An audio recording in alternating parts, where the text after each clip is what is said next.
No, I'm going to see Putin. I'm going to Russia on Friday. Let's just do this. Let's do this. It's going to be a big thing. We're going to Russia. That's going to be a big deal. I think it's just incipient dementia. He is so off the rails lately that anything can happen. What do you think is going to come from Trump's summit with Putin in Alaska? Well, look, I think the best case scenario will be that the weather prevents him from landing there. The worst case scenario is he gives Alaska back to Russia and says that Putin can have all of Ukraine, which is kind of, where Trump's statement yesterday during his press briefing would lead one to believe he feels there's going to be land swapping. Well, who exactly is swapping what for what? Because there's no scenario in which Vladimir Putin is satisfied with the tiny part of Ukraine that he managed to control after 3 years of bloody war. He will want more. Trump will push for Zelensky to give him more. You also have J.D. Vance yesterday saying we're done funding Ukraine. So all of this, I think, adds up to a very bad situation. It is one more Trump capitulation to Vladimir Putin, which he is, a real pro at capitulating to Vladimir Putin over the years. And so I think there are a lot of people who are justifiably worried.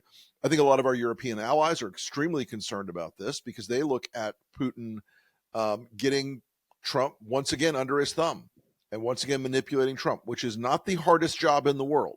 He is a person who can be manipulated, and Putin has proven it time and time again. I think, and I said it only slightly facetiously, that there's it's not a high percentage chance, but it's a non-zero chance that he says, yes, I guess Russia can have Alaska back. You just don't know what's going to happen because Trump is not cogent and rational about these things. And if Putin says to him, yes, Alaska belongs to Russia, there's some part of Trump's brain that will think about it, at least for a few minutes ago. Well, maybe it does. Terrifying as that may be. Yeah. And Trump mistakenly, he said the meeting place was going to be in Russia. I mean, do you think he forgot that Alaska was part of America? Did he give the reporter a scoop of a lifetime, or was this just a gaffe? I think it's just incipient dementia. I think Trump's just not as on the bounce here. I think he's rarely. I don't know if he may have been to Alaska during one of the campaign stops. I'm not positive, but I just don't think he gets it. And I think at some point Putin said to him during one of their calls, Alaska belongs to Russia. You stole it from us in 1867, which, if Trump goes in there and says, Seaward was woke, Alaska deserves to be back with its motherland, Russia. Again, it's a fantastic and lurid and hilarious sort of alternate history or counterfactual, or whatever you want to say. But it's not out of the question anymore with this guy. He is so off the rails lately that anything can happen. Why is it? I mean, when Biden would have this sort of stuff happen, which it did all the time, it mounted against him. Sure. He ultimately had to give up the Democratic nomination. So why isn't that happening for Trump? Double standards are the name of the game in MAGA. There is no space in the MAGA universe where the standards they held everyone else to are the standards that will be applied to Donald Trump. That's just a core. It's a fundamental, definitional nature of the MAGA party, the Trump party, that every standard does not apply to them. Today Trump is invading the city of Washington, D.C. with federal forces because he says it's a crime-ridden city. Well, the day of the worst crime in the history of Washington, D.C. since the War of 1812 was on Donald Trump's watch and on Donald Trump's instigation on January 6, 2021. And that was a day he refused to call out the National Guard because those people were his allies. So that's the same sort of double standard you see that is applied universally in the MAGA world. Yeah, I wanted to ask you about that. I mean, I'm from Washington, D.C., so when I saw that, he's sending the National Guard to tackle crime, right. I mean, in my lifetime, I've witnessed that's, the city just transform and the levels of crime have on paper fallen very significantly. Yeah. So why is he doing this? The reason he's doing this is Jeffrey Epstein. He has been saying to people for days now, Michael Wolff and others have reported this, that he's like, I need something big, I need something big, I need something big, both to get the MAGA base back and to distract from the ongoing scandal of the Epstein cover-up. And I know it seems like a long jump, but ride with me here for a second. It's not. Donald Trump's base is motivated by the love of the strong man, the love of the authoritarian, the love of the tough guy, the love of the bully. They are also in many parts of the country strongly motivated by race, and let's not pretend that isn't the case. So if the MAGA base that's out there that's been very angry about how he's handled Epstein gets to see Trump deploying National Guard troops to beat up black people, they're going to love that. A lot of them are going to be very pleased with that. Not universally. I'm not saying it's every single MAGA supporter, but the people that would love watching National Guard troops beat up on black people and Donald Trump voters, that Venn diagram has a large overlap. In terms of the Epstein files, Congress may end up compelling the release of them when they're back in session. Do you think that the divisions we'll see if they'll obey the law, but yeah. Do you think that the divisions inside of MAGA over this whole thing, do you think that the Republicans on Trump's side are going to start pushing for this? Look, they are in a very bad spot. Mike Johnson ran away from Washington, D.C. He called the House out of session and got on an airplane as quick as he could so that they would not have to vote on or answer questions about releasing the Epstein files. This is a guy in Mike Johnson who understands the MAGA base and their distress over this matter. That's why they ran away. That's why they're not handling this. That's why they are probably going to end up with a discharge petition, which is a sort of obscure procedural motion in the House that will force this to a head and come to a vote. And there will be the votes to do it. There will be enough votes to put it out there between the Democrats and rogue Republicans. If they don't release something, the steam valve is never vented. The pressure in the system stays where it is. If they do release something, and Donald Trump's name is not in it, we now know that there were 1,000 FBI agents who were redacting documents to take his name out of them. They're waiting for the other shoe to drop because, look, 1,000 FBI agents reading these documents and pulling Trump's name out of hundreds and hundreds and hundreds of references.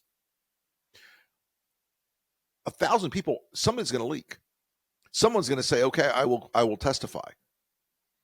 And it is really hard for Trump to stop that. And Occam's razor is sharp and true. And the fact that he's fighting so hard to keep these files secret and fighting so hard to take care of Ghislaine Maxwell by transferring the woman who ran the largest sexual predator ring in modern memory to a cushy, low security, no fences prison where she can leave the prison during the day in a remarkable move where sex offenders are never allowed in that kind of facility. There is something there. Donald Trump, there's something Donald Trump doesn't want out. He insults every other human being on the planet Earth. But when it comes to Ghislaine Maxwell, I wish her well, is his quote. Over and over again, I wish her well. There's something there. It is troubling the MAGA base. It is troubling the American media, who have been very slow on this story. It is troubling most Americans, because about 81% of Americans in the recent YouGov poll said Donald Trump is covering something up. That's a majority not only of Democrats and independents, but it's a plurality of Republicans. And I mean, beyond some, this happening in Congress, no matter what Trump does, this story is not going to go away. No. I mean, here in the UK, we've had an explosive new biography on Prince Andrew, alleging to share the true relationship between Epstein and Prince Andrew. Right. And the author alleges that he has sources claiming that there were recordings of Prince Andrew in Epstein's home that made their way into the Kremlin and into Mossad. Wouldn't surprise me at all. Zero. That would be in the least surprising category of these revelations. And Donald Trump and Jeffrey Epstein were close friends for decades. They were, as we say in America, running buddies when it came to chasing women. They were members of what they called the P blank committee, and you guys can figure out the first word, associated with cats. But these guys had a long history together. Prince Andrew is tied into that history. this is a story that won't go away because it can't go away. It was a fundamental foundational belief of many, many MAGA voters that Jeffrey Epstein and was at the center of a global ring of pedophile child abuse, and he was. They, for a long time, sort of elided the fact that Donald Trump was also a part of that circle, and that Trump and Maxwell were close friends, and that Melania is tied into that circle. All of those things that added up over time in their brains still always kept a sort of hermetic wall between the belief in the conspiracy and Donald Trump. That is now like Swiss cheese. It's not hermetic anymore. It's wide open. And I don't think that Trump has a solution to this problem right now. I don't think he has figured out how to unwind this problem, because it's also the kind of thing that would break the definitions that the MAGA base has for its own character and its own self. Maxwell and Epstein certainly were trafficking underage girls. And Johnny Maxwell has been convicted of that. Jeffrey Epstein would have been convicted of that had he not died in prison. I just wanted to move on and ask you about tariffs quickly. Sure.